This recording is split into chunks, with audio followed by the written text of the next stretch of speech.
Hey everyone, this is Ashi. I welcome you all back to the channel. In today's video, we will move ahead with the topic types of chemical reactions. So let's get started. आज की video में हम new category of chemical reaction पढ़ेंगे, but new reaction पढ़ने से पहले हम अपनी लास्ट क्लास को कंक्लूड कर लेते हैं. लास्ट क्लास में यानी लास्ट वीडियो में हमने पढ़ा था डीकॉम्पोजिशन रिएक्शन. डीकॉम्पोजिशन रिएक्शन का मतलब है जब हमारा एक सिंगल रिएक्टेंट, हमारा एक सिंगल कंपाउंड ब्रेक डाउन हो जाता है into two or more simpler substances में, उसको हम डीकॉम्पोजिशन रिएक्शन हम उसको कहते हैं. ओके, डीकॉम्पोजिशन रिएक्शन हमने बहुत डिटेल में पढ़ा. एग्जाम्पल्स, बहुत सारे एग्जाम्पल्स की हेल्प से, एक्टिविटी की हेल्प से जो आपकी एनसीईआरटी में गिवन है, उन सबको यूज़ करके हमने डीकॉम्पोजिशन रिएक्शन हमने समझा था. ओके, इन केस अगर किसी को कोई भी डाउट हो तो वो लास्ट वीडियो दोबारा से रिपीट करके देख सकता है या फिर अपने क्वेश्चंस कमेंट सेक्शन में भी पूछ सकता है. Before starting new topic today, let us know some few points about decomposition reaction. Okay, what form of energy is causing these decomposition reactions? कौन सी एनर्जी, मतलब what form of एनर्जी की कौन सी forms, किस चीज़ की हेल्प से, किन चीज़ों की हेल्प से डीकॉम्पोजिशन रिएक्शन होता है. मतलब कि आपका जो रिएक्टेंट है, आपका जो सब्सटेंस है, एलिमेंट है, कंपाउंड है, आप कुछ भी बोल सकते हो, तो किसकी हेल्प से हमारा जो रिएक्टेंट होता है वो ब्रेक डाउन होता है, किस एनर्जी की हेल्प से. ऐसे अपने आप तो नहीं हो जाता कि रखा रखा कोई भी सब्सटेंस, कोई भी रिएक्टेंट अपने आप ही रखा रखा ब्रेक डाउन हो गया. तो किन चीज़ों की हेल्प से, एनर्जी की हेल्प से, किन चीज़ों की हेल्प से, किन एनर्जी किस फॉर्म में यूज़ हो रही है to break down the reactants.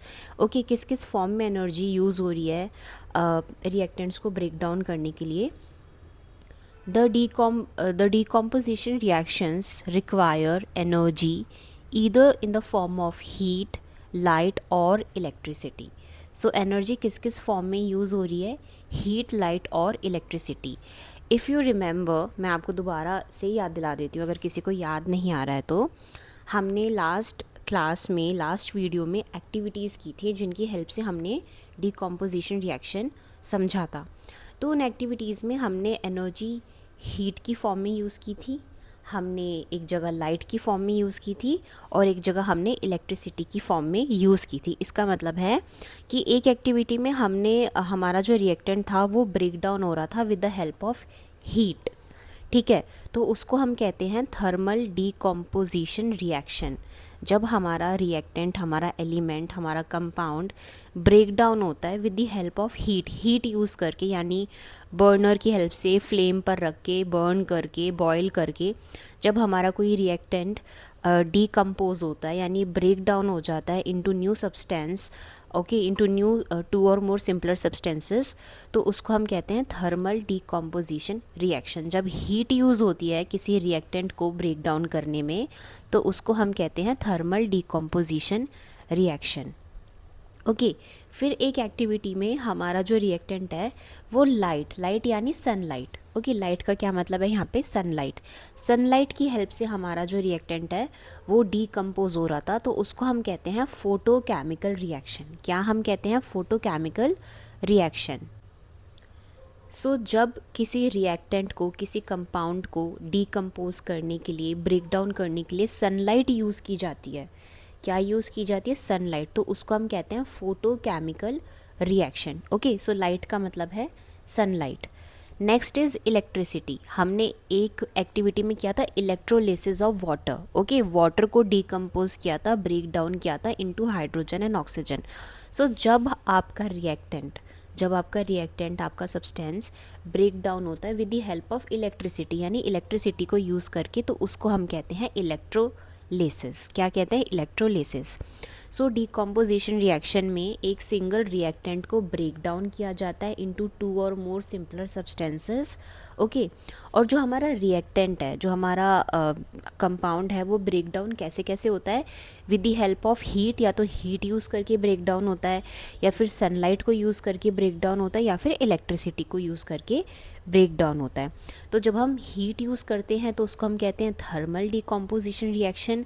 जब हम लाइट यानी कि सनलाइट यूज़ करते हैं तो उसको कहते हैं फोटोकेमिकल रिएक्शन, और जब हम इलेक्ट्रिसिटी को यूज़ करते हैं तो उसको हम कहते हैं electrolysis. All right, next, reactions in which energy is absorbed are known as endothermic reactions. और जैसा कि मैंने आपको बहुत पहले ही क्लास में समझाया था कि केमिकल रिएक्शंस में या तो एनर्जी रिलीज़ होती है या फिर एब्जॉर्ब होती है। ओके, ऐसा नहीं है कि हर रिएक्शन में ही होगी, एक्सेप्शनल केसेस भी होते हैं, हर चीज़ के हर पॉइंट के एक्सेप्शनल केस होते हैं, ठीक है। तो अगर किसी रिएक्शन में एनर्जी रिलीज़ होती है तो उसको हम कहते हैं एक्सोथर्मिक रिएक्शन। ओके, और जब किसी रिएक्शन में एनर्जी एब्जॉर्ब हो रही है, एब्जॉर्ब का मतलब है कि एनर्जी यूज़ की जा रही है, whether in the form of heat, light और इलेक्ट्रिसिटी, इनमें से किसी भी फॉर्म में एनर्जी यूज़ की जा रही है यानी एब्जॉर्ब की जा रही है, उसको हम कहते हैं एंडोथर्मिक रिएक्शंस। सो डीकम्पोजिशन रिएक्शंस में एनर्जी यूज़ हो रही है, एनर्जी को ही यूज़ करके हमारा रिएक्टेंट डीकम्पोज होता है यानी ब्रेक डाउन होता है, या तो हीट की फॉर्म में यूज़ हो रही है एनर्जी, या लाइट की फॉर्म में, या फिर इलेक्ट्रिसिटी की फॉर्म में। तो डीकम्पोजिशन रिएक्शन जो है वो हो ही एनर्जी की हेल्प से रहा है, ठीक है। एनर्जी को यूज़ करके ही हमारा रिएक्टेंट डीकम्पोज हो रहा है। तो यहाँ पे एनर्जी एब्जॉर्ब की जा रही है, यूज़ की जा रही है in the form of heat, light and electricity.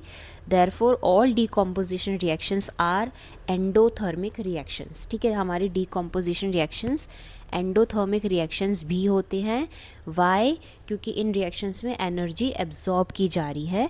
Absorb का मतलब है कि एनर्जी यूज़ की जा रही है, एनर्जी को यूज़ करके हीट की फॉर्म में, लाइट की फॉर्म में या इलेक्ट्रिसिटी की फॉर्म में एनर्जी को यूज़ करके ही हमारा जो रिएक्टेंट होता है, जो हमारा कंपाउंड होता है, उसको ब्रेक डाउन किया जाता है इनटू न्यू प्रोडक्ट्स। ओके, हमें न्यू प्रोडक्ट्स मिलते हैं, 2 और मोर हमें प्रोडक्ट्स मिलते हैं। तो यही होता है हमारा डीकम्पोजिशन रिएक्शन।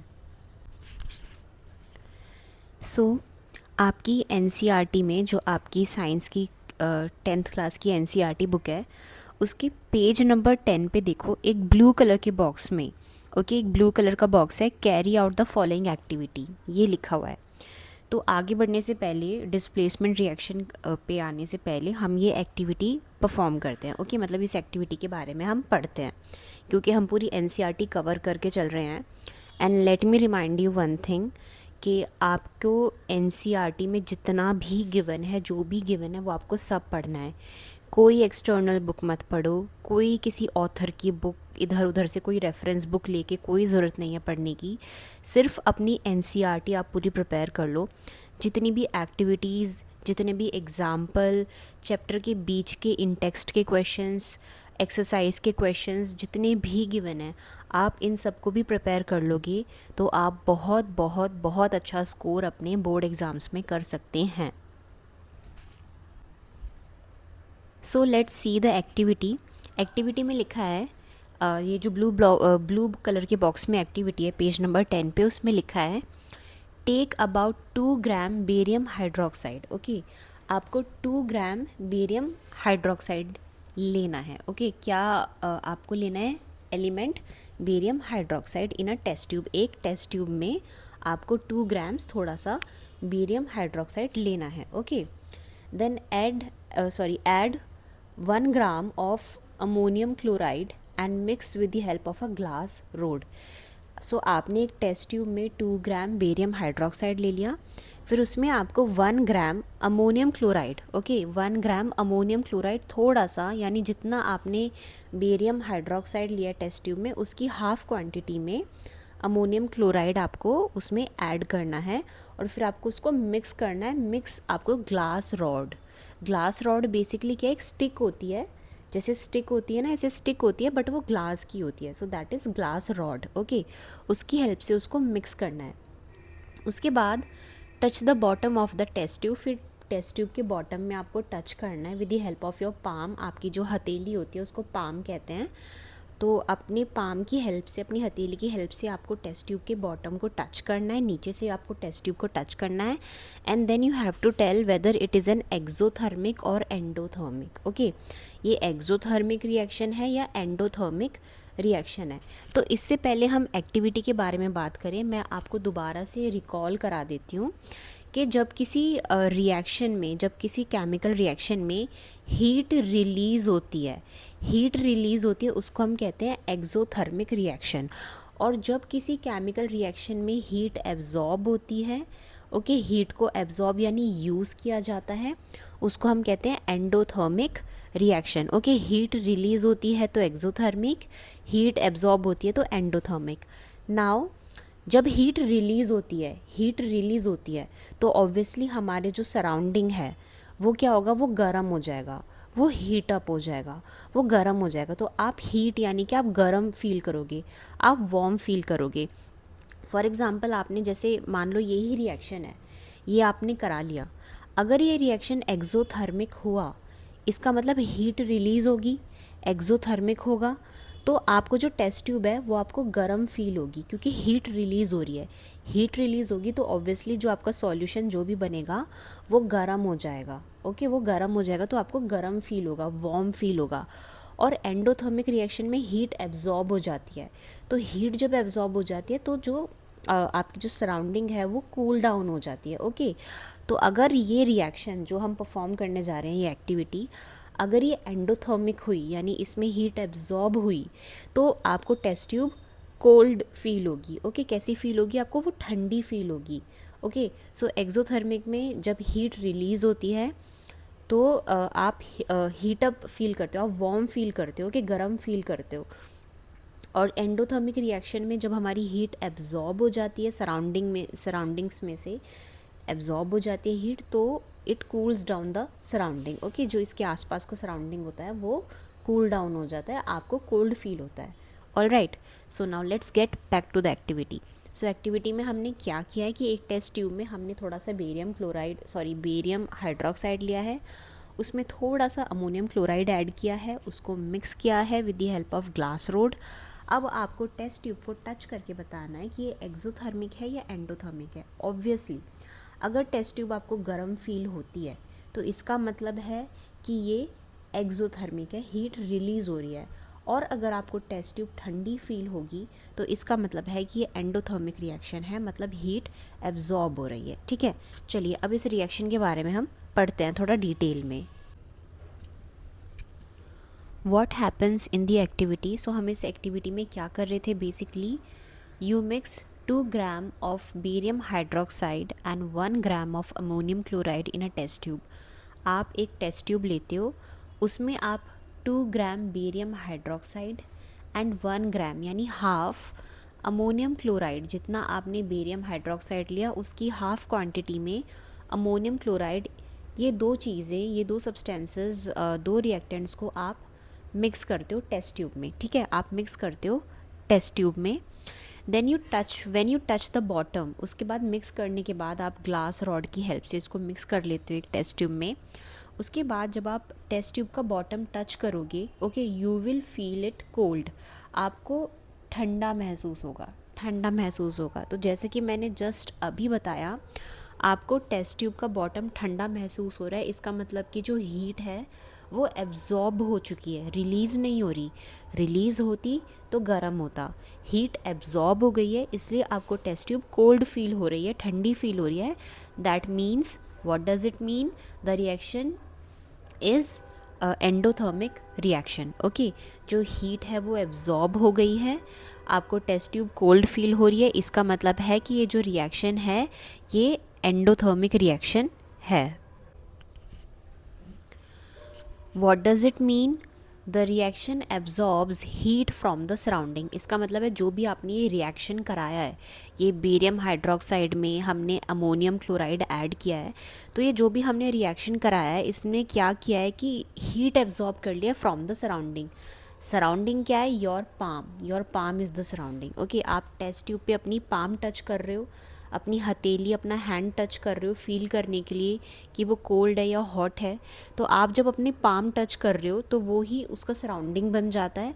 तो आपकी पाम से, आपके हैंड से जो हीट है वो इस रिएक्शन ने एब्जॉर्ब कर ली है, इसलिए आपको टेस्ट ट्यूब ठंडी फील हो रही है। Okay so conclusion, it is an endothermic reaction. ये एक एंडोथर्मिक रिएक्शन है। क्यों है एंडोथर्मिक, क्योंकि यहाँ पे हीट एब्जॉर्ब हो रही है, टेस्ट ट्यूब आपको ठंडी फील हो रही है, you are feeling it cold. Because heat is absorbed the temperature of the test tube decreases making it feel cold. Okay, जो हीट है वो एब्जॉर्ब हो गई है, the temperature of the test tube decreases, heat absorb हो रही है तो इसका मतलब टेम्परेचर जो है वो डिक्रीज हो रहा है, टेम्परेचर कम हो रहा है। Okay,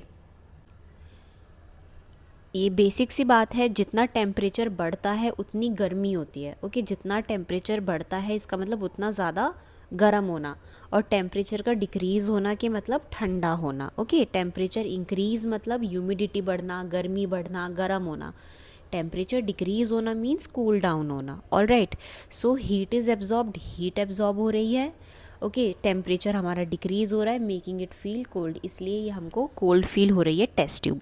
so this is an endothermic reaction. Okay, अच्छा इसमें कंफ्यूज मत होना कि यहाँ पे जो सब्सटेंसेस है वो ब्रेक डाउन नहीं हो रहा। It is this activity is an example of exothermic और endothermic. Okay, exothermic reaction, endothermic, basically endothermic reaction का ये एग्जाम्पल है ये एक्टिविटी। तो कोई ये नहीं कंफ्यूज होगा तो कि यहाँ पे हमारा जो रिएक्टेंट है वो ब्रेक डाउन नहीं हुआ, नया प्रोडक्ट नहीं बना। प्रोडक्ट तो बना है इसमें भी नया, बट ये इसमें ब्रेक डाउन नहीं हुआ है। इसमें हमने टू रिएक्टेंट्स को मिक्स किया है और हमने ये एब्जॉर्ब किया है। जो एम था वो ये था कि टू रिएक्टेंट्स को जब आप मिक्स करते हो तो आपको ये पता लगाना है कि हीट रिलीज़ हो रही है या हीट एब्जॉर्ब हो रही है। हीट रिलीज़ हो रही है तो इसका मतलब ये एक्सोथर्मिक रिएक्शन है, हीट एब्जॉर्ब हो रही है तो इसका मतलब ये एंडोथर्मिक रिएक्शन है। सो हम ये इस कंक्लूजन पे पहुँचे इस एक्टिविटी के बाद that the given reaction is endothermic reaction, क्योंकि इसमें हीट एब्जॉर्ब हो रही है। हीट एब्जॉर्ब होने की वजह से क्या होता है कि जो टेम्परेचर होता है हमारे रिएक्शन का, जो भी सॉल्यूशन बना है, एक्वस सॉल्यूशन जो बना है, उसका टेम्परेचर डिक्रीज़ हो गया, वो कूल डाउन हो गया। हमारा उसने अपनी सराउंडिंग से हीट एब्जॉर्ब कर ली। सराउंडिंग थी यहाँ पे हमारा पाम, हमारा हैंड सराउंडिंग था।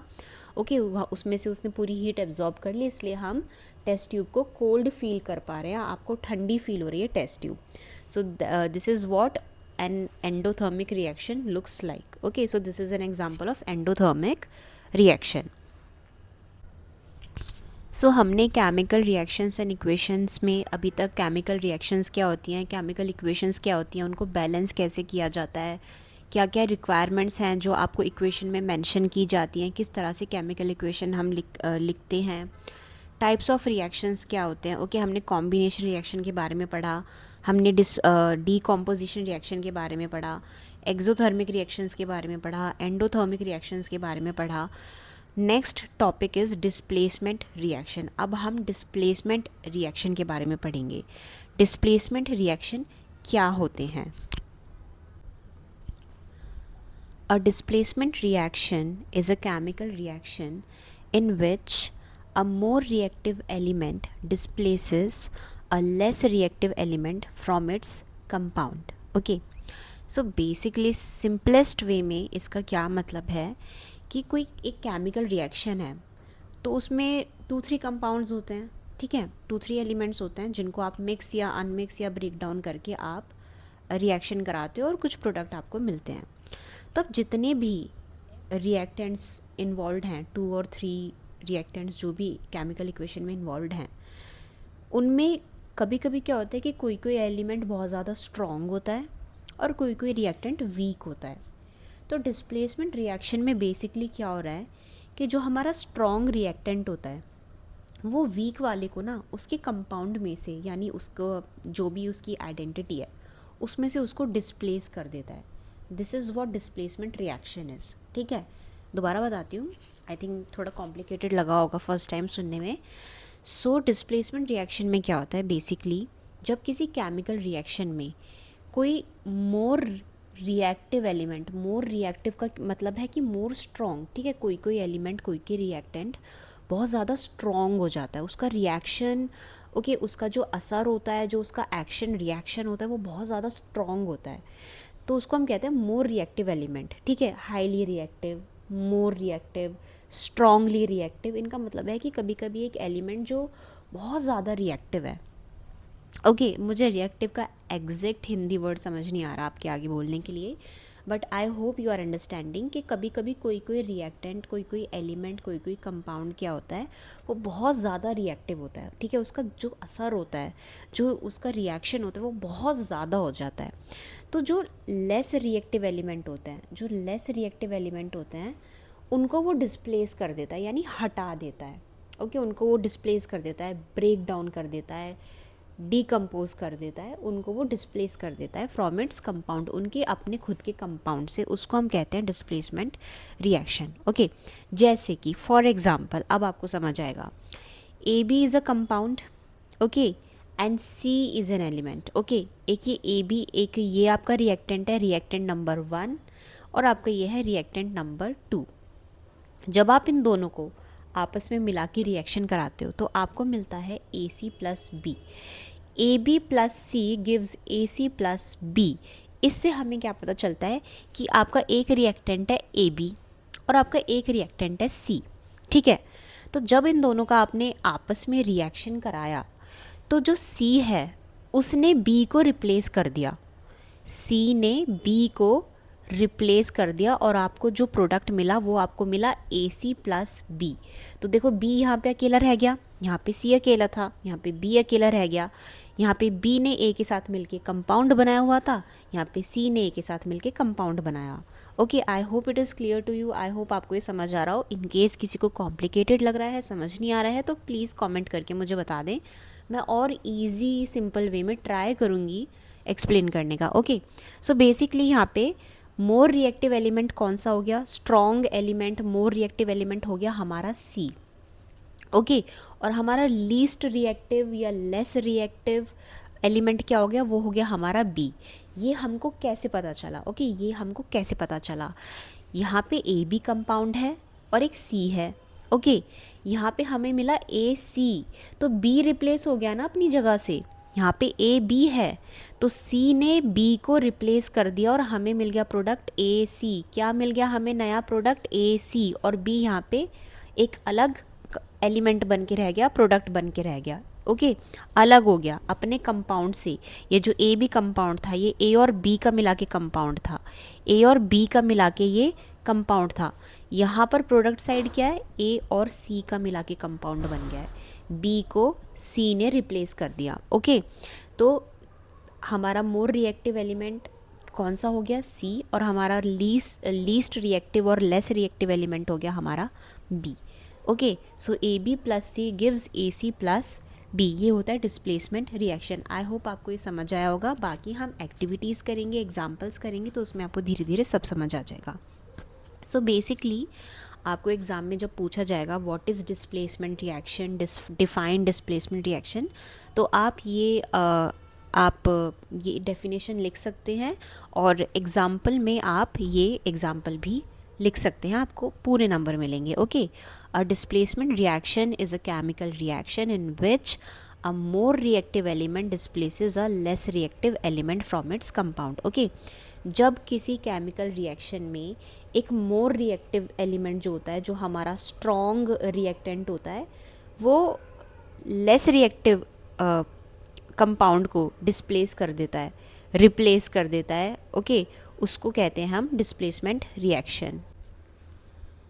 सो कंसेप्ट क्लैरिफिकेशन के लिए, कंसेप्ट क्लियर करने के लिए हम एक और सिंपल सा एग्जांपल ले लेते हैं to understand what are displacement reactions. Okay, so हमने एग्जांपल लिया है ये equation which is X Y plus G gives X ji plus Y.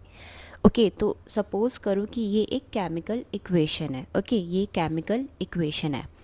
अब इस केमिकल इक्वेशन में वी हैव 3 एलिमेंट्स, हमारे पास 3 एलिमेंट्स हैं। एक है ये x, ओके, एक है हमारे पास y और एक है हमारे पास z। हमारे पास 3 एलिमेंट्स हैं, यानी कि 3 कंपोनेंट्स हैं इस केमिकल रिएक्शन में, x y z, और प्रोडक्ट साइड भी देखो x y z। ओके, हमारे पास 3 एलिमेंट्स हैं।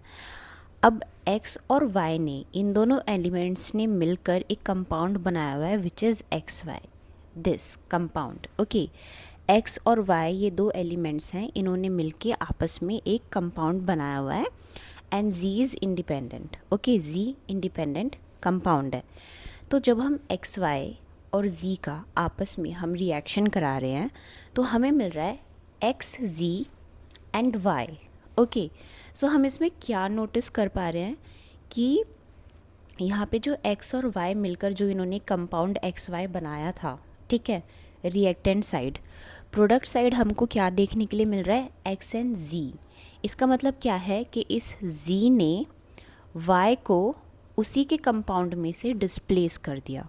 ओके, z ने y को उसी के कंपाउंड में से डिस्प्लेस कर दिया और z ने अपना कंपाउंड बना लिया x के साथ and y is now independent. Okay, तो इसका क्या मतलब है कि जो हमारा Z है ये है मोर reactive element, more reactive, most reactive या स्ट्रॉन्गली रिएक्टिव, कुछ भी आप बोल सकते हो।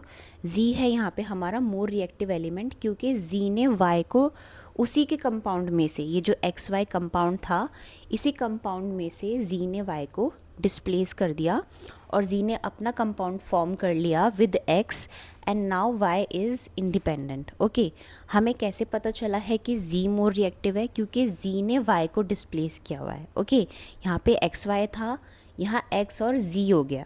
ओके, सो Z ने Y को डिस्प्लेस कर दिया from its own compound, so we can say that Z is the more reactive element and Y is least reactive. Okay, in the given chemical equation, जो equation हमारे सामने है, इस chemical equation में Z more reactive element है और Y less reactive है, इसलिए मोर रिएक्टिव एलिमेंट ने लेस रिएक्टिव एलिमेंट को डिस्प्लेस कर दिया फ्रॉम इट्स ओन कंपाउंड, उसके अपने खुद के कंपाउंड में से, और जो न्यू कंपाउंड हमारे पास आया है वो आया है X ji plus Y. Okay, so this is displacement reaction. हमारा जो मोर रिएक्टिव केमिकल कंपाउंड था विच इज़ जी, उसने least reactive or less reactive element को यानी वाई को उसी के कंपाउंड में से डिस्प्लेस कर दिया है। ओके, सो इसी को कहते हैं हम डिस्प्लेसमेंट रिएक्शन। आई होप इस एग्जाम्पल के साथ ये कंसेप्ट आपको, डिस्प्लेसमेंट रिएक्शन का कंसेप्ट आपको क्लियर हुआ होगा। इन केस अगर अभी भी क्लियर नहीं हुआ तो अब हम आगे एक्टिविटी करेंगे जो आपकी एनसीईआरटी में गिवन है। डिस्प्लेसमेंट रिएक्शन के अंडर एक एक्टिविटी गिवन है, वो अब हम करेंगे, तो उसकी हेल्प से आपको और क्लैरिफिकेशन आ जाएगी इस कंसेप्ट की। सो आपकी एनसीईआरटी की बुक में एक्टिविटी 1.9 दी हुई है डिस्प्लेसमेंट रिएक्शंस में। Okay, activity 1.9। सो हम देखते हैं इस एक्टिविटी 1.9 में क्या बोला गया है। Take 3 iron nails and clean them by rubbing with sandpaper. Okay, आपको 3 आयरन नेल्स लेनी है। आपको पता है आयरन नेल्स क्या होते हैं, जिनको हम बोलते हैं कील बोलते हैं। Okay, nails. So iron nails आपको लेने हैं 3 और उनको क्लीन करना है bye rubbing sand paper. Sand paper होता है, उससे रब करके उनको क्लीन करना होता है। ठीक है, उनको क्लीन आपको करना है। सो इनिशियली जो आयरन नेल्स होते हैं उनका कलर क्या होता है, उनका कलर सिल्वर होता है। सिल्वर बोल सकते हैं, थोड़ा ग्रे बोल सकते हैं हम। ओके, सिल्वर नहीं, grey. Okay, let's say grey. So जो आयरन नेल्स होते हैं, न्यू आयरन नेल्स होते हैं, जब आप उनको देखोगे तो न्यू आयरन नेल्स का जो कलर होता है वो ग्रे होता है। ओके, इसको ध्यान में रखना। इस एक्टिविटी को बहुत ज़्यादा कॉम्प्लिकेटेड वे में मत लेना। हम 1 बाय 1 स्टेप बाय स्टेप हर एक चीज़ इसमें समझेंगे तो बहुत ईजिली आपको ये एक्टिविटी समझ आएगी। ठीक है, तो हमने एक्टिविटी स्टार्ट की 3 आयरन नेल से। हमने ली 3 आयरन नेल्स, उनको हमने क्लीन किया। कैसे? सैंड पेपर से रब करके हमने आयरन नेल्स को क्लीन किया। और हमने ये नोट किया कि जो आयरन नेल्स का इनिशियल कलर है वो होता है ग्रे। ओके, ग्रेइश, थोड़ा शाइनी होती है, ग्रेइश उनका कलर होता है। Okay, then take 2 test tubes marked as A and B. In each test tube take about 10 ml copper sulfate solution. उसके बाद आपको आयरन नेल्स के बाद आपको लेनी है 2 टेस्ट ट्यूब और उन पे मार्क करना है A और B। ठीक है, एक पे A लिखना है और एक पे B लिखना है। ठीक है, और मार्क करने के बाद आपको उन दोनों ही टेस्ट ट्यूब में कॉपर सल्फेट सॉल्यूशन आपको लेना है। ठीक है, कॉपर सल्फेट सॉल्यूशन। तो ये जो कॉपर सल्फेट सॉल्यूशन होता है ना, उसका इनिशियल कलर होता है ब्लू। ठीक है, इस एक्टिविटी में हमको कंपैरिजन करना है, इसलिए हर एक चीज़ मैं आपको स्टेप बाय स्टेप बताती जा रही हूँ। सो सबसे पहले हमने 3 आयरन नेल्स लिया, ठीक है। 3 आयरन नेल्स हमने लिए और उनको हमने सैंड पेपर से रब करके क्लीन कर लिया। और आयरन नेल्स का जो ओरिजिनल कलर होता है वो होता है ग्रेइश, ओके। उसमें थोड़ा सिल्वर की भी झलक होती है, थोड़ा शाइनी वो होता है, बट लेट्स से कि ग्रे होते हैं, ठीक है। प्रॉपर सिल्वर भी नहीं होता। सो ग्रे ले लेते हैं कि हम ग्रेइश होते हैं iron nails, okay.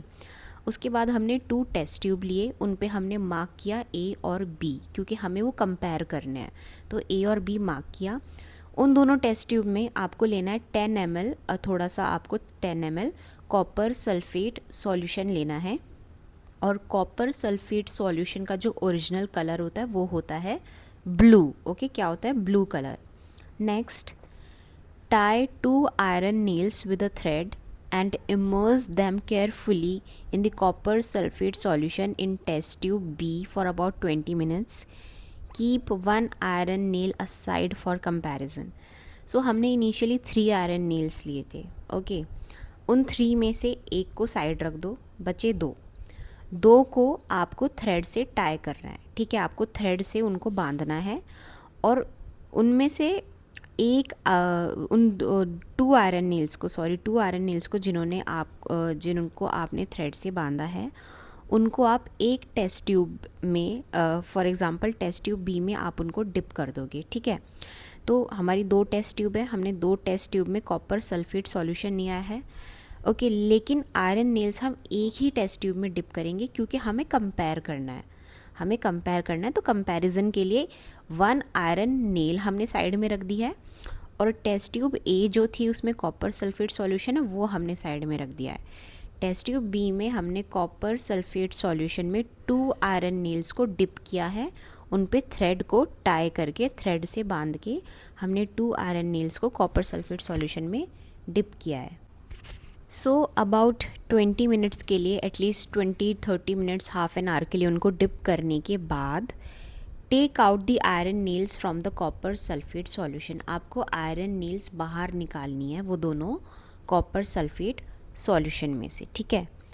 Compare the intensity of the blue colour of copper sulphate solution in test tube A and B.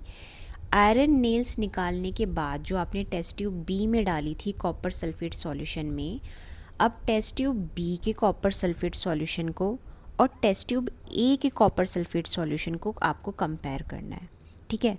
दोनों टेस्ट ट्यूब में हमने कॉपर सल्फेट सॉल्यूशन लिया था जिसका ओरिजिनल कलर था ब्लू। अब हमने एक टेस्ट ट्यूब में आयरन नेल्स डिप कर दी थी कॉपर सल्फेट सॉल्यूशन में और एक टेस्ट ट्यूब हमने ऐसे ही छोड़ दी, ओके। सॉल्यूशन हमने एक टेस्ट ट्यूब में ऐसे ही छोड़ दिया। अब half an hour iron nails dip करने के बाद जब आपने टेस्ट ट्यूब बी में से आयरन नेल्स वापस बाहर निकाली, तो जो कॉपर सल्फेट सॉल्यूशन था टेस्ट ट्यूब बी का, उसको कंपेयर करना है आपको ए से, टेस्ट ट्यूब ए से आपको सॉल्यूशन को कंपेयर करना है। And also at the same time आपको आयरन नेल्स को भी कंपेयर करना है। 2 आयरन नेल्स हमने डिप करी थी और एक आयरन नेल साइड में रखी थी फॉर कंपैरिजन। तो जो 2 आयरन नेल्स आपने कॉपर सल्फेट सॉल्यूशन में डिप की थी उनको आपको कंपेयर करना है दी ओरिजिनल वन से, जिसको आपने साइड में रख दिया था, जिसको आपने यूज़ नहीं किया था, ठीक है। सो मैं दोबारा से इजी वर्ड्स में मैं बता देती हूँ। इस एक्टिविटी में बेसिकली क्या करना है, आपको 3 आयरन नेल्स लेनी है। आयरन नेल्स का जो इनिशियल कलर होता है वो ग्रेइश होता है, थोड़ा शाइनी ग्रे, ओके। एंड आपको उनको क्लीन करना है सैंड पेपर से रब करके। नेक्स्ट आपको 2 टेस्ट ट्यूब लेनी है, उन पे मार्क करना है ए और बी। दोनों टेस्ट ट्यूब में आपको कॉपर सल्फेट सॉल्यूशन लेना है, दोनों टेस्ट ट्यूब में इक्वल क्वांटिटी में, ओके। और कॉपर सल्फेट सॉल्यूशन का जो इनिशियल कलर होता है वो होता है ब्लू। अब एक टेस्ट ट्यूब ए है, एक टेस्ट ट्यूब को आपने साइड में रख दिया, कॉपर सल्फेट सॉल्यूशन को एज इट इज़ हम साइड में रख देते हैं for comparison. Test tube B में जो हमारा कॉपर सल्फेट सॉल्यूशन है उसमें हम 2 आयरन नेल्स डिप कर देंगे, थ्रेड बांध के 2 आयरन नेल्स हम उसमें डिप कर देंगे। So about half an hour हम iron nails copper sulphate solution में रखेंगे। उसके बाद we will take them out, ठीक है, हम उनको बाहर निकाल लेंगे। फिर हाफ एन आवर बाद, अबाउट 20 to 30 मिनट्स के बाद, जो हमारी टेस्ट ट्यूब बी थी जिसमें आपने कॉपर सल्फेट सॉल्यूशन में आयरन नेल्स डिप की थी फॉर हाफ एन आवर, उस टेस्ट ट्यूब के कॉपर सल्फेट सॉल्यूशन को आप दूसरी वाली टेस्ट ट्यूब के कॉपर सल्फेट सॉल्यूशन से, दोनों सॉल्यूशंस को हम कंपेयर करेंगे, ठीक है। एंड जो आयरन नेल्स आपने डिप करी थी कॉपर सल्फेट सॉल्यूशन में, उनको भी हम कंपेयर करेंगे विद द ओरिजिनल वन जिसको हमने यूज़ नहीं किया था, ठीक है। सो आयरन नेल्स का भी before and after reaction comparison होगा, रिएक्शन से पहले कैसी थी और रिएक्शन के बाद कैसी थी। एंड कॉपर सल्फेट सॉल्यूशन का भी आपको कंपैरिजन करना है before and after the reaction, के रिएक्शन से पहले कैसा था जो कि टेस्ट ट्यूब ए में है, और आयरन नेल्स के साथ रिएक्शन के बाद कॉपर सल्फेट सॉल्यूशन में क्या चेंजेस आते हैं जो टेस्ट ट्यूब बी में है, उनको आपको कंपेयर करना है, ठीक है। सो देखिए, जब हम इस पूरी एक्टिविटी को परफॉर्म करेंगे, ठीक है, ऑब्वियसली आप लोग घर पे परफॉर्म नहीं करेंगे, मे बी स्कूल्स में अपनी लैबोरेटरीज़ में आप टीचर की प्रेजेंस में कर सकते हैं किसी को करना है तो। अदरवाइज़ जब ये पूरा एक्सपेरिमेंट परफॉर्म किया जाएगा तो उसके बाद हमारी क्या क्या ऑब्जर्वेशंस आएंगी वो मैं आपको बता देती हूँ। सो ये पूरा एक्सपेरिमेंट परफॉर्म करने के बाद हमारे पास ये ऑब्जर्वेशंस आएंगी that the blue colour of copper sulphate fades and becomes light green. Okay, हमने दो टेस्ट ट्यूब ली थी, ए एंड बी, ये हमने दो टेस्ट ट्यूब ली थी। टेस्ट ट्यूब ए में भी हमारा कॉपर सल्फेट सॉल्यूशन था और टेस्ट ट्यूब बी में भी हमारा कॉपर सल्फेट सॉल्यूशन था।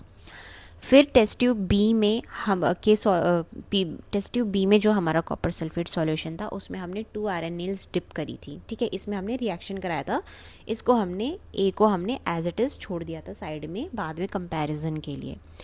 सो जब हमने टेस्ट ट्यूब बी में कॉपर सल्फेट सॉल्यूशन में हमने आयरन नेल्स डिप करी तो आफ्टर 30 मिनट्स, ओके, पूरा रिएक्शन होने के बाद 30 मिनट्स तक रिएक्शन होने के बाद हमने आयरन नेल्स वापस बाहर निकाली तो हमने दोनों सॉल्यूशंस में ये कंपेयर किया, ए और बी टेस्ट ट्यूब में हमने दोनों सॉल्यूशंस में कंपेयर किया कि जो टेस्ट ट्यूब बी में हमारा सॉल्यूशन है, जो कॉपर सल्फेट सॉल्यूशन है हमारा टेस्ट ट्यूब बी में, उसका कलर फेड हो गया और वो ब्लू से हो गया लाइट ग्रीन। ओके, क्या हो गया, ब्लू से light green.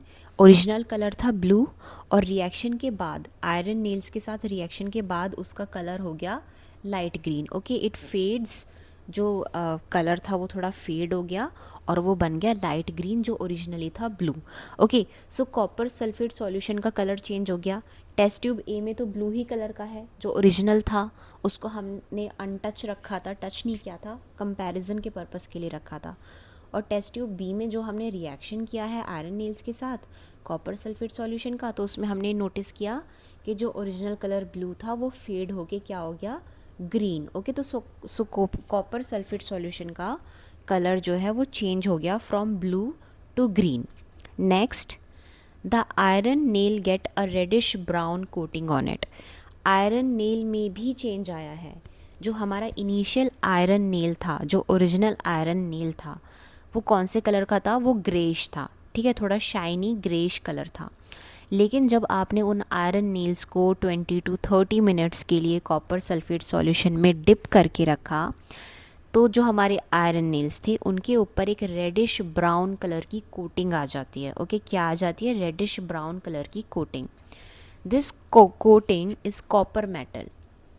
This coating is copper metal, यानी कॉपर की कोटिंग होती है जो आयरन नेल्स के ऊपर आती है। हमने आयरन नेल्स को कॉपर सल्फेट सॉल्यूशन में डिप किया था, ऑलराइट। सो कॉपर की कोटिंग, कॉपर सल्फेट सॉल्यूशन में से कॉपर की जो कोटिंग होती है वो आयरन नेल के ऊपर आ जाती है, which is reddish brown in colour. So original colour क्या था आयरन नेल्स का, ग्रे, और रिएक्शन के बाद क्या हो गया, reddish brown, which is copper metal. Okay, copper की कोटिंग आयरन नेल के ऊपर आ जाती है।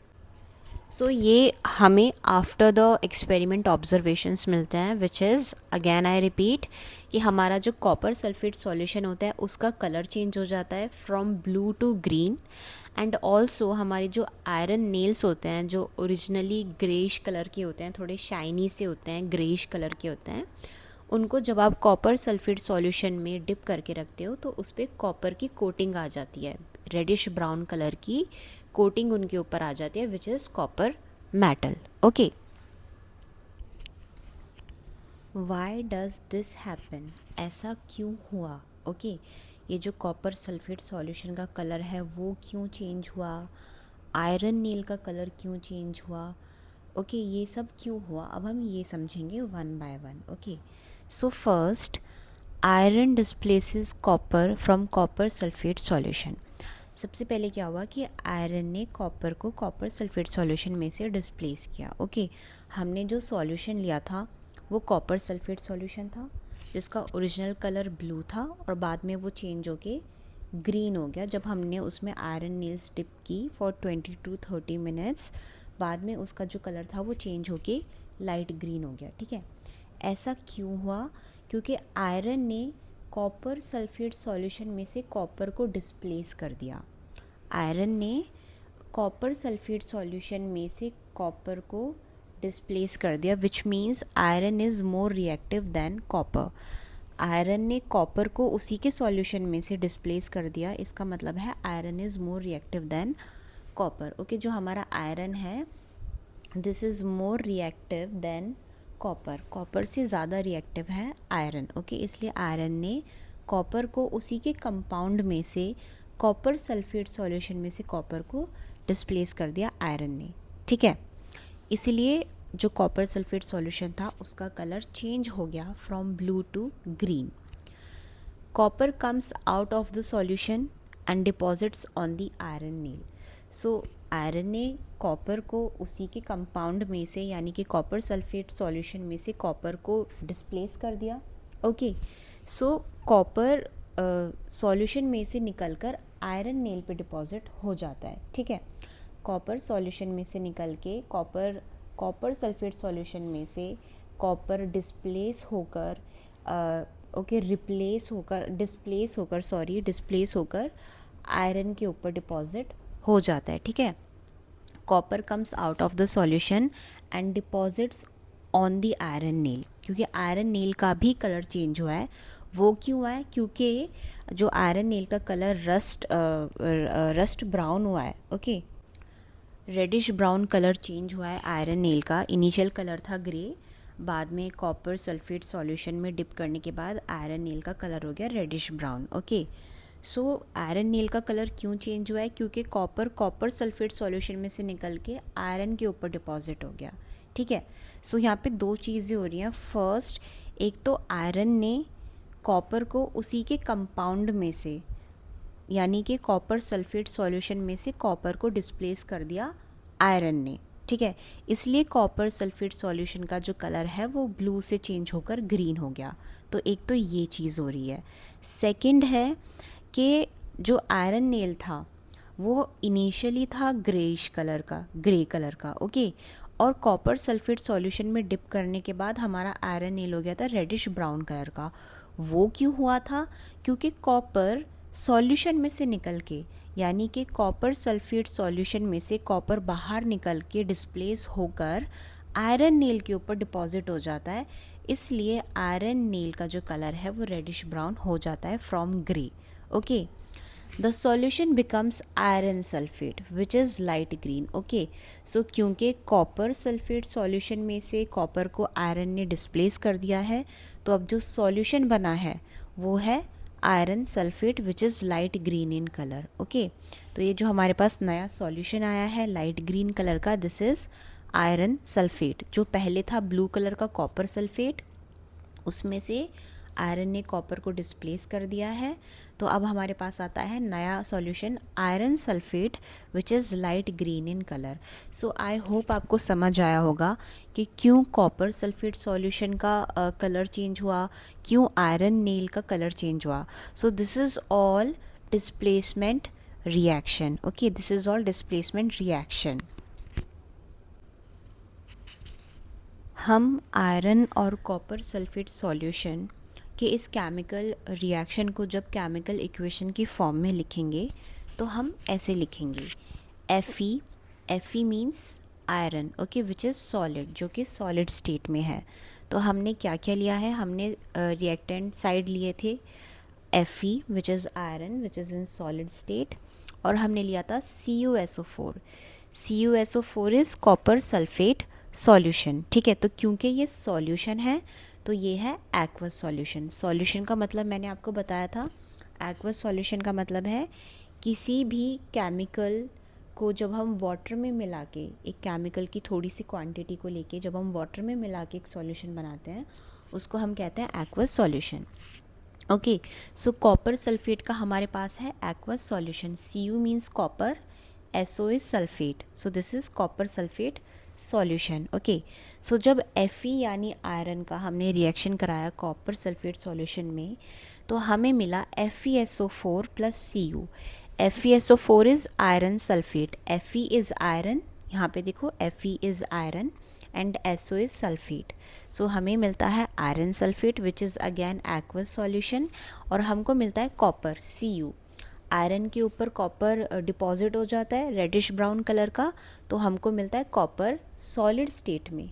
ओके, सो अब आप इस केमिकल रिएक्शन में देख सकते हो क्लियरली कि हमारे पास एक एलिमेंट था आयरन, और हमारे पास था कॉपर, और हमारे पास था सल्फेट। ठीक है, तो कॉपर और सल्फेट ने मिलकर एक कंपाउंड बनाया हुआ था कॉपर सल्फेट। तो जब इनका आपस में रिएक्शन हुआ, so iron is more reactive than copper. Iron ने कॉपर को उसी के कंपाउंड से एलिमिनेट कर दिया, या फिर ये कह सकते हैं कि रिप्लेस कर दिया। ओके, सो या फिर डिस्प्लेस कर दिया, ये आप वर्ड्स यूज़ कर सकते हैं। सो आयरन ने कॉपर को उसी के सॉल्यूशन में से, उसी के कंपाउंड में से जो है डिस्प्लेस कर दिया, और ये बन गया आयरन सल्फेट। आयरन ने अपना सॉल्यूशन बना लिया which is iron sulphate plus Cu, copper को अलग कर दिया, कॉपर को अलग कर दिया। So we can say that iron is more reactive than copper. Iron copper से ज़्यादा रिएक्टिव है, या फिर आयरन कॉपर से ज़्यादा स्ट्रॉन्गली रिएक्टिव, हाईली रिएक्टिव, आप कुछ भी कह सकते हो। So in the given chemical equation we can justify, we can say that iron is more reactive than copper. यहाँ पे हमारा जो आयरन है वो मोर रिएक्टिव एलिमेंट है, और लेस रिएक्टिव एलिमेंट है हमारा कॉपर, क्योंकि कॉपर को उसी के सॉल्यूशन में से, कॉपर सल्फेट सॉल्यूशन में से कॉपर को डिस्प्लेस कर दिया है किसने, आयरन ने, और जो नया सॉल्यूशन बनकर आया है that is iron sulphate. Iron sulphate solution हमको मिलता है प्लस Cu। कॉपर देखो अलग हो गया। ठीक है, so this is displacement reaction. So हमारे मोर रिएक्टिव एलिमेंट ने लेस रिएक्टिव एलिमेंट को उसी के कंपाउंड में से एलिमिनेट कर दिया, डिस्प्लेस कर दिया, और अपना कंपाउंड फॉर्म कर लिया which is iron sulphate plus Cu। Copper को देखो यहाँ पे अलग कर दिया। ओके, तो इसी को हम कहते हैं displacement reaction. Okay, displacement reaction. I hope आपको ये रिएक्शन क्लियर हुआ होगा। सो बेसिकली डिस्प्लेसमेंट रिएक्शन में एक मोर reactive element less reactive element को उसी के कंपाउंड में से, उसी के सॉल्यूशन बोलो या कंपाउंड बोलो, ओके, उसी के कॉम्बिनेशन में से जो है डिस्प्लेस कर देता है, उसको हम कहते हैं डिस्प्लेसमेंट रिएक्शन। सो यहाँ पे जब आयरन ने रिएक्ट किया CuSO4 यानी कॉपर सल्फेट के साथ, तो आयरन ने कॉपर को उसी के सॉल्यूशन में से जो है डिस्प्लेस कर दिया, और हमारे पास जो नया प्रोडक्ट आया वो आया हमारे पास iron sulphate plus copper. Okay, तो यहाँ पे देखो iron sulphate plus copper, iron ने यहाँ पे Cu की जगह हमारे पास Fe है, यानी हमारे पास आयरन ने कॉपर को उसी के सॉल्यूशन में से डिस्प्लेस कर दिया है। So this is displacement reaction. बहुत सिंपल वर्ड्स में, बहुत स्लोली और सिंपल वर्ड्स में मैंने ये समझाया है। आई होप आप सबको ये क्लियर हुआ होगा। Comparison of iron nails. अब हम आयरन नील्स को कंपेयर कर लेते हैं। The iron nail dipped in copper sulphate solution becomes reddish brown due to coating of copper. So हमने 2 आयरन नील्स को कॉपर सल्फेट सॉल्यूशन में डिप किया था, और 1 आयरन नील को हमने साइड में एज इट इज़ रख दिया था। ठीक है, तो जो 2 आयरन नील्स हमने कॉपर सल्फेट सॉल्यूशन में डिप की थी थोड़ी देर के लिए, तो after the reaction, after some time हमने ये नोटिस किया कि जो आयरन नील्स हैं उनका कलर चेंज होके रेडिश ब्राउन हो गया। ओके, ओरिजिनल कलर था ग्रे, शाइनी ग्रे, और कॉपर सल्फेट सॉल्यूशन में डिप करने के बाद जो आयरन नील्स थी उनका कलर चेंज होके रेडिश ब्राउन हो गया था। ओके, क्या कलर हो गया था, रेडिश ब्राउन।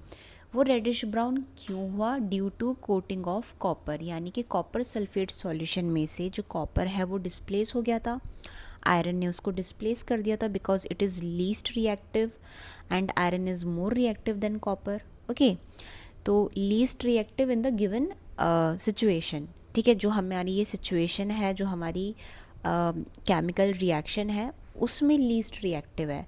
दुनिया में लीस्ट रिएक्टिव नहीं है, सबसे ज़्यादा सारे एलिमेंट्स में लीस्ट रिएक्टिव नहीं है कॉपर, बट जो गिवन कंपाउंड्स हैं लाइक आयरन एंड कॉपर, तो इन दोनों के कंपैरिजन में iron is more reactive than copper and copper is less reactive then iron. तो गिवन सिचुएशन में, गिवन केमिकल इक्वेशन में कॉपर लेस रिएक्टिव है, पूरी साइंस में कॉपर लीस्ट रिएक्टिव नहीं है। ओके, गिवन सिचुएशन में लेस रिएक्टिव है, इस बात को ध्यान में रखना। सो जो हमारी आयरन नेल्स डिप की थी हमने कॉपर सल्फेट सॉल्यूशन में, तो उस सॉल्यूशन में से आयरन ने कॉपर को डिस्प्लेस कर दिया और कॉपर अपने ही सॉल्यूशन में से, अपने ही कंपाउंड में से डिस्प्लेस होकर आयरन नेल्स के ऊपर कोटिंग उसकी आ गई reddish brown. Okay, iron nails के ऊपर आकर कॉपर चिपक गया एंड वो कॉपर की कोटिंग आयरन नेल्स के ऊपर आ गई, which is reddish brown in colour. Okay, and iron nails kept aside remain grey and shiny showing no change. और जो एक आयरन नेल हमने साइड में रख दिया था लास्ट में कंपैरिजन के लिए, जिसको हमने कॉपर सल्फेट सॉल्यूशन में डिप नहीं किया था, वो एज इट इज़ रहा, ठीक है, वो शाइनी ग्रेइश कलर का ही रहा, उसमें कोई चेंज नहीं आया। और जो 2 आयरन नेल्स हमने कॉपर सल्फेट सॉल्यूशन में डाले थे, वो ग्रे से उनका कलर चेंज होकर रेडिश ब्राउन हो गया। रेडिश ब्राउन इसलिए हुआ क्योंकि कॉपर सल्फेट सॉल्यूशन में से कॉपर बाहर निकल के आयरन नेल्स के ऊपर उसकी कॉपर की कोटिंग आ गई थी। ओके, आयरन ने कॉपर सल्फेट सॉल्यूशन में से कॉपर को डिस्प्लेस किया, वो कॉपर अपने ही सॉल्यूशन में से डिस्प्लेस होके नेल्स के ऊपर उसने अपनी कोटिंग बना ली, वो नेल्स के ऊपर आकर लग गया पूरा कॉपर, और वो कॉपर मेटल बन गया। ठीक है, जो आयरन नेल्स थे वो बाद में क्या बन गए, वो कॉपर मेटल बन गया, यानी कॉपर के नेल्स बन गए जो इनिशियली आयरन के नेल्स थे। और जो हमारा कॉपर सल्फेट सॉल्यूशन था उसमें से आयरन ने कॉपर को डिस्प्लेस किया, तो हमारा वो सॉल्यूशन बन गया आयरन सल्फेट। ओके, जो इनिशियली कॉपर सल्फेट था वो हमारा बन गया आयरन सल्फेट, क्योंकि आयरन ने कॉपर को डिस्प्लेस किया, क्योंकि आयरन कॉपर से ज़्यादा रिएक्टिव सब्सटेंस है। ठीक है, दोबारा से मैं रिपीट कर देती हूँ कि हमारा जो गिवन एक्टिविटी थी, जो गिवन सिचुएशन थी, उसमें 2 कंपाउंड थे, एक आयरन Fe और एक कॉपर। तो अमंग आयरन एंड कॉपर, जब हम आयरन और कॉपर को आपस में कंपेयर करेंगे तो हमें पता चलेगा कि हमारा iron is more reactive then copper. Okay, iron more reactive है देन कॉपर से, copper is less reactive then iron, but in this given situation कुछ एलिमेंट्स, कुछ सॉल्यूशंस, कुछ केमिकल्स ऐसे भी होंगे जो कॉपर से भी कम रिएक्टिव होंगे, जो कॉपर से भी लेस रिएक्टिव होंगे, उनको कॉपर डिस्प्लेस कर देगा अगर उनका रिएक्शन हम कॉपर के साथ कराएंगे। ठीक है, सो मेक श्योर कि copper is not least reactive among all. सिर्फ गिवन सिचुएशन में copper is less reactive then iron, बाकी ऐसा नहीं है कि कॉपर सारी दुनिया में से सब सारी चीज़ों से ही लेस रिएक्टिव है। ठीक है, ऐसा नहीं है। गिवन सिचुएशन में कॉपर आयरन के कंपैरिजन में लेस रिएक्टिव है। So I hope this comparison, this concept displacement reaction is clear to you. Okay, बहुत सिंपल वर्ड्स में मैंने एक्सप्लेन किया है displacement reaction. I hope this activity, this reaction is clear to you. Concluding the activity, this is a displacement reaction. Okay, ये जो हमने activity अभी perform की थी, जो हमने पढ़ी, वो डिस्प्लेसमेंट रिएक्शन है। And why this is displacement reaction? Because the more reactive metal which is iron, iron था, हमारे 2 एलिमेंट थे आयरन एंड कॉपर, तो आयरन और कॉपर के बीच में iron is more reactive and copper is less reactive. So the more reactive metal which is iron displaces the less reactive metal which is copper from its compound. तो क्योंकि हमारे iron ने copper को copper sulphate में से displace कर दिया, copper को उसी के कंपाउंड में से डिस्प्लेस कर दिया आयरन ने, तो तो दैट मीन्स कि आयरन मोर रिएक्टिव है और कॉपर लेस रिएक्टिव है, and this is a displacement reaction. Okay, I hope this activity is clear to you. I hope displacement reaction is clear to you. एक दो examples और हम ले लेते हैं to understand displacement reactions. Okay, so next example is Zn. Okay, Zn, which is zinc, plus CuSO4, which is copper sulfate again, gives ZnSO4 plus Cu. Okay, तो अब हम जिंक का रिएक्शन करा रहे हैं कॉपर सल्फेट सॉल्यूशन से. Activity में हमने आयरन और कॉपर सल्फेट सॉल्यूशन का आपस में रिएक्शन कराया था. अब हम जिंक का कॉपर सल्फेट सॉल्यूशन में रिएक्शन कराएंगे. ओके, सो अब हमने कॉपर सल्फेट सॉल्यूशन में कौन सा मेटल पुट किया है, कौन सा मेटल डिप किया है, जिंक. ओके, तो Zn इज़ जिंक जो कि सॉलिड स्टेट में है हमारे पास, उसको हमने डिप किया है CuSO4 यानी कॉपर सल्फेट सॉल्यूशन में, which is an aqueous solution. तो हमको मिलता है ZnSO4 यानी कि zinc sulphate plus Cu copper. तो इस केमिकल इक्वेशन को देखकर हमें क्या पता चलता है, that zinc is more reactive than copper. Zinc is more reactive than copper because it displaces copper from its own compound. ठीक है, जिंक ने कॉपर को उसी के कंपाउंड में से डिस्प्लेस कर दिया. जो यहाँ पे कॉपर सल्फेट सॉल्यूशन था वो अब जिंक सल्फेट सॉल्यूशन है. ओके, यानी कि इस सॉल्यूशन में से किसको रिप्लेस कर दिया, जिंक ने कॉपर को रिप्लेस कर दिया. तो zinc is more reactive than copper. Okay, zinc is more reactive, copper is less reactive. तो जिंक ने कॉपर सल्फेट सॉल्यूशन में से कॉपर को डिस्प्लेस कर दिया और जो नया सॉल्यूशन हमारे पास आया है उसका नाम है जिंक सल्फेट, ZnSO4 यानी zinc sulphate plus Cu copper. Copper आपको अलग से कॉपर मेटल आपको मिलता है. ठीक है, यहाँ पे जिंक मेटल था, प्रोडक्ट साइड आपको मिलता है कॉपर मेटल, बिकॉज ये अपने ही कंपाउंड में से डिस्प्लेस हो गया है. ठीक है, जिंक ने कॉपर को डिस्प्लेस कर दिया है. तो zinc is more reactive than copper, it displaces copper from its compound, so this is a displacement reaction. Okay, मैं दोबारा से एक बार रिपीट कर देती हूँ. इस एग्जाम्पल में हमने जिंक मेटल को कॉपर सल्फेट सॉल्यूशन में डिप किया थोड़ी देर के लिए. तो बाद में जो हमको प्रोडक्ट मिलता है वो हमें सॉल्यूशन है वो मिलता है हमें जिंक सल्फेट. ठीक है, जिंक कॉपर सल्फेट सॉल्यूशन में से कॉपर को डिस्प्लेस कर देता है, कॉपर को आउट कर देता है और खुद अपना कंपाउंड बना लेता है विच इज़ जिंक सल्फेट, और हमें मिलता है कॉपर मेटल. क्योंकि ये अपने सॉल्यूशन में से बाहर निकल के आ गया तो हमको मिलता है copper metal. So this is displacement reaction. Zinc displaces copper from its compound, zinc ने कॉपर को उसी के कंपाउंड में से डिस्प्लेस कर दिया है और सो this is a displacement reaction. Okay, zinc is more reactive than copper, it displaces copper from its own compound, so this is a displacement reaction. I hope आपको ये रिएक्शन क्लियर हो गया है. एक और एग्जाम्पल हम लेते हैं. Next example is Pb plus CuCl2 gives PbCl2 plus Cu. So इस एग्ज़ाम्पल में जो हमारे एलिमेंट्स हैं वो है लेड, Pb मीन्स लेड, और हमारे पास है CuCl. CuCl is copper chloride, Cu is copper, Cl is chloride. Okay, so हमारे एलिमेंट्स हैं lead, copper and chloride. So copper और क्लोराइड ने मिलकर एक एक्वस सॉल्यूशन बनाया हुआ है. ठीक है, एक कंपाउंड बनाया हुआ है एक्वस सॉल्यूशन कॉपर क्लोराइड. सो हम कॉपर क्लोराइड सॉल्यूशन में जब हम लेड को डिप करेंगे, लेड को हम डालेंगे, लेड जो हमारे पास सॉलिड स्टेट में है उसको हम कॉपर क्लोराइड के एक्वस सॉल्यूशन के अंदर हम डालेंगे और थोड़े टाइम के लिए उसको उसी में ही फॉर हाफ एन आवर हम रख देंगे, रिएक्शन कराएंगे. तो बाद में हमें फाइनल क्या मिलेगा, हमें मिलेगा lead chloride PbCl, lead chloride plus Cu. So इस रिएक्शन में देखकर हम क्या पता लगा सकते हैं, हम ये पता लगा सकते हैं कि जो ये कॉपर क्लोराइड था ये अब लेड क्लोराइड है. इसका मतलब कि लेड ने कॉपर को उसी के कंपाउंड में से डिस्प्लेस कर दिया, उसी के कंपाउंड में से डिस्प्लेस कर दिया।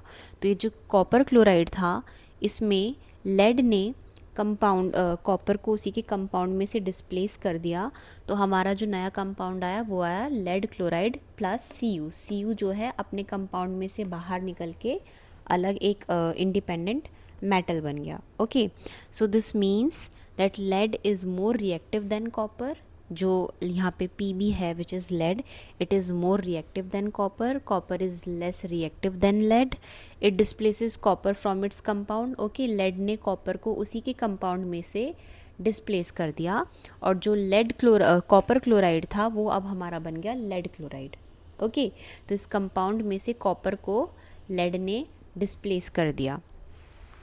Okay, so this is also a displacement reaction. So जब हम कॉपर क्लोराइड में लेड मेटल हम डिप करेंगे, इमर्स करेंगे और थोड़े टाइम के लिए उसका रिएक्शन कराएंगे, तो हमको मिलेगा लेड क्लोराइड प्लस कॉपर, हमको मिलेगा लेड क्लोराइड प्लस कॉपर, यानी जो लेड था उसके ऊपर कॉपर की कोटिंग जम जाएगी। ओके, उसके ऊपर जो कॉपर है वो कॉपर क्लोराइड में से बाहर आ जाएगा Cu, ठीक है, और वो लेड के ऊपर उसकी कोटिंग जम जाएगी, तो हमें मिलेगा कॉपर मेटल। ओके, हमें मिलेगा लेड क्लोराइड का एक्वस सॉल्यूशन और हमको मिलेगा कॉपर। तो कॉपर को उसके कंपाउंड में से डिस्प्लेस कर दिया है, अलग कर दिया है लेड ने और अपना कंपाउंड फॉर्म कर लिया है। So this is a displacement reaction. Okay, this is a displacement reaction, that's it. यहाँ पे हमारा डिस्प्लेसमेंट रिएक्शन होता है ख़त्म। सो आई होप ये रिएक्शन आपको समझ आया होगा। डिस्प्लेसमेंट रिएक्शन कैसे एक मोर reactive element less reactive element को डिस्प्लेस कर देता है उसी के कंपाउंड में से, उसको हम कहते हैं डिस्प्लेसमेंट रिएक्शन। इन केस किसी को अगर कोई भी टर्म समझ नहीं आई हो, कोई सेंटेंस समझ नहीं आया हो या कंसेप्ट ही पूरा समझ नहीं आया हो, तो मैं दोबारा से न्यू वीडियो में पूरा कंसेप्ट फिर से एक्सप्लेन कर दूँगी, but please do let me know in the comment section, ठीक है। एंड किसी को कोई भी डाउट अपना पूछना हो, किसी पहली प्रीवियस वीडियो में से आपको कोई अपना डाउट पूछना हो, कोई कंसेप्ट क्लियर करना हो, क्लियर नहीं हुआ हो, तो you can message me on Instagram as well as you can ask on YouTube in the comment section. Okay,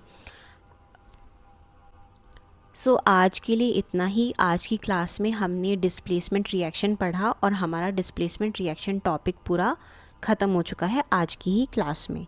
so next class में हम डबल डिस्प्लेसमेंट रिएक्शन पढ़ेंगे। ओके, नेक्स्ट वीडियो में हम डबल डिस्प्लेसमेंट रिएक्शन पढ़ेंगे।